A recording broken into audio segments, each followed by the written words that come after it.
नमस्कार दोस्तों, welcome. UPSC, APFC और ईओ एओ का जो सिलेबस है उसके अंदर will look at one keyword which is general science. So आज की वीडियो में हम लोग क्या करने वाले हैं कि जो जनरल साइंस का कीवर्ड जो हमें सिलेबस में दिया हुआ है, इस कीवर्ड में सवाल कहाँ से बनता है और उसके लिए हमें क्या पढ़ाई करना है। This is the agenda of this video.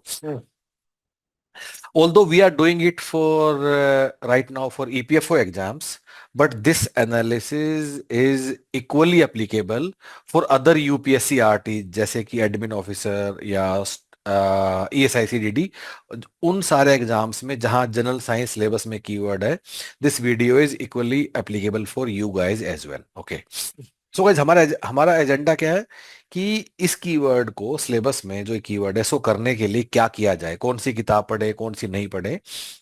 So broadly ये सवाल हम हमारे पास थे। नंबर वन, कि क्या एनसीईआरटी की बुक ही पढ़ना काफी है, उससे बाहर भी जाने की नीड है। नंबर दो, कि एनसीईआरटी की बुक किस क्लास तक पढ़ना काफी है, 6 से 10th या 11th 12th भी कौन सी बुक हमें कवर करनी होगी। सिर्फ साइंस की बुक काफी है, या मेरा मतलब है कि क्या फिजिक्स केमिस्ट्री बायो की बुक काफी है या कुछ और बुक्स भी हो सकती हैं। एंड लास्ट थिंग, कि एक बार हमने डिसाइड कर लिया कि किस क्लास की कौन सी किताब पढ़नी है, उसको पढ़ना कैसे है, किस डेप्थ तक उसको हमें कवर करना है।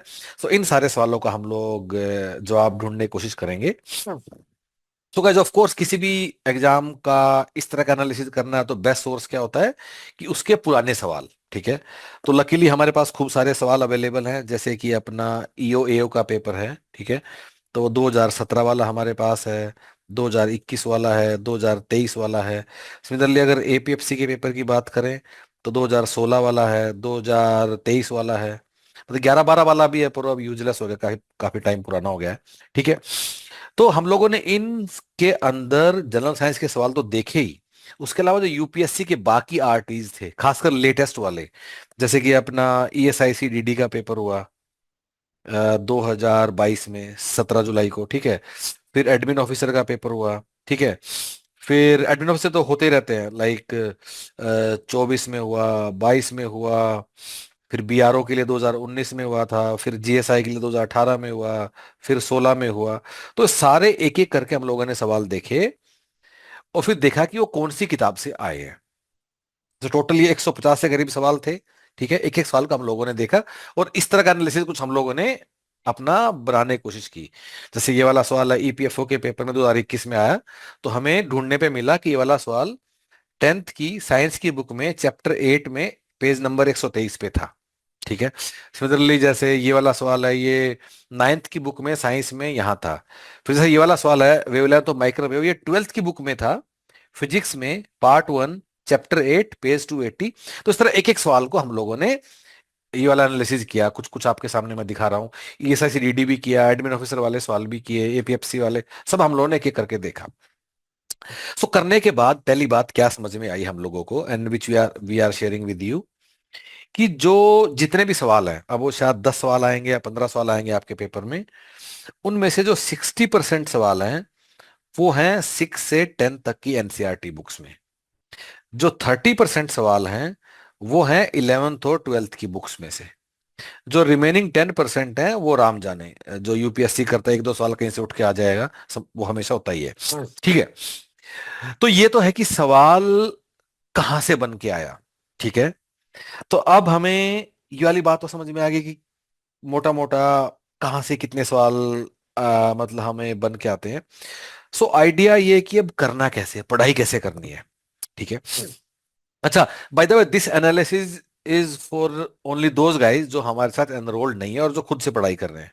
अगर आप हमारे साथ एनरोल्ड हो फिर तो आपको कुछ करना ही नहीं है, ये सब ये वीडियो भी अभी देखना बंद कर दो। जो हमने कहा है, जो हमने आपके घर पे ऐसी ऐसी जनरल साइंस की 2 किताबें भेजी हैं पतली पतली, बस इनको आपको कर लेना है।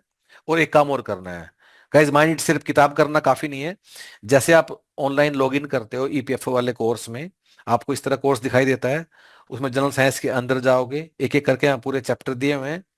किसी भी चैप्टर के अंदर जाना है, जैसे मैं ग्रेविटेशन के अंदर गया, आपको तीन चीजें दिखाई देती हैं। There is a video class on chapter of gravitation, ठीक है, जहाँ टीचर ने इसको पढ़ाया ठीक से।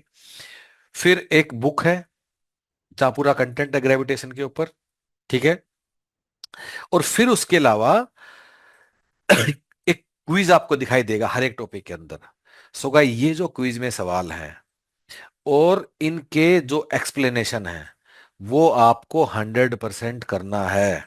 बस बुक और ये सवाल, बाकी वीडियो देखो नहीं देखो, किताब पढ़ो नहीं पढ़ो, आपकी मर्जी है। ये सवाल आपको नहीं मिस करने हैं, ठीक है। सो गाइस कमिंग बैक, तो व्हाट आई वाज सेइंग, ये वाला एनालिसिस उन लोगों के लिए जो हमारे साथ एनरोल्ड नहीं है, खुद से वो अपना तैयारी कर रहे हैं। अगर आप एनरोल्ड हो तो जो हम कहें वही चुपचाप करो, ठीक है। सो गाइस आगे बढ़ते हैं। तो ये वाले सवाल हमारे ऐसे ये हमने निकाल लिया। तो अब करें क्या फाइनली? सबसे पहली बात कि क्लास 6 से 10 तक की जो एनसीईआरटी की बुक है ना, उसमें सब कुछ पढ़ना है, कुछ भी नहीं छोड़ना है। और खास बात है कि सिर्फ जो टेक्स्ट है वो तो आपको करना ही है, लेकिन सिर्फ टेक्स्ट काफी नहीं है। उसके अलावा जो उसके डायग्राम्स है ना, और उनमें भी कुछ कुछ लिखा होता है, वो भी पढ़ना है। वहां कुछ बॉक्सेस टाइप बने होते हैं, वो भी पढ़ने हैं। और कई बार कुछ डेटा टेबल में दिया हुआ था, जैसे एक सवाल आया हुआ था पिछले पेपर में कि कौन सा डायमैग्नेटिक मटेरियल है या नहीं है, वो एक टेबल से उठ के आया हुआ है, कंटेंट में नहीं था।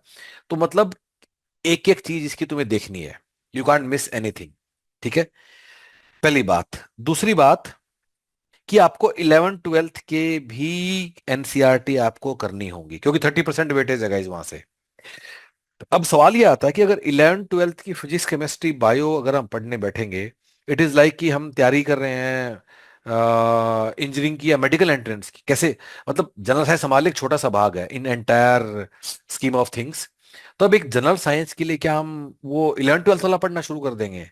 सो इसमें करना क्या है, इसे आपको करना क्या है कि जो जो चीजें आपको 11th 12th में सिलेक्टिवली वो चीजें पढ़नी है, कौन कौन सी चीजें जिनका 9th 10th में जिक्र हो चुका है। मतलब जैसे कि पीरियोडिक टेबल 9th 10th में भी आ गया है, लेकिन 11th 12th में फिर से उसका कुछ कुछ है, तो वो चीज आपको करनी है। So once again 11th 12th में वो चीजें सिलेक्टिवली पढ़नी है जिनका 9th 10th की बुक में भी जिक्र है। जैसे लाइट है, उसमें एंगल ऑफ इंसिडेंस की बात 9th 10th में है, लेकिन क्रिटिकल एंगल ऑफ इंसिडेंस की बात शायद 11th 12th में है सीधा, ठीक है। Now I am with this example selectively आपको, आई एम श्योर थोड़ा ये आपको कॉम्प्लिकेटेड लग रहा होगा, पर दिस इज इट इज। हम लोगों ने जो अपना पूरा कंटेंट बनाया है, इन सब चीजों को दिमाग में रख के हम लोगों ने बनाया है, ठीक है। तो 11th 12th की सिलेक्टिव स्टडी करनी है, ठीक है। अगली चीज कि सिर्फ साइंस की बुक तो पढ़ना ही है, physics chemistry bio. 11th 12th में ना एक बुक है बायोटेक्नोलॉजी, सो गाइस वो भी पढ़नी है। 11th में भी है और 12th में भी है, ये भी आपको करनी है। 11th 11th और 12th की, ठीक है। उसके बाद कुछ लोगों को लगता है कि science and science tech are same. नहीं guys, just focus on NCERT, इसके अलावा कुछ नहीं करना है। ये आपका सिविल सर्विसेज वाला साइंस एंड टेक नहीं है, this is general science. So stick to NCERT only, stick to these books. I know कि ये काफी ज्यादा है कवर करने के लिए, बट दिस इज इट, सवाल यहां से आया है। बाकी आपको देखना कैसे आप अपने विजडम से इसको मतलब कवर करोगे। So this about general science. आप जो भी कर रहे हो, जैसे भी कर रहे हो, कैसे भी तैयारी कर रहे हो, एक बार ह्यूमन पैराडाइस के साथ 1 डे फ्री ट्रायल जरूर लेके देखना है कि हम कैसे तैयारी कराते हैं, ठीक है। So guys with that note, thank you so much, all the best, thank you so much.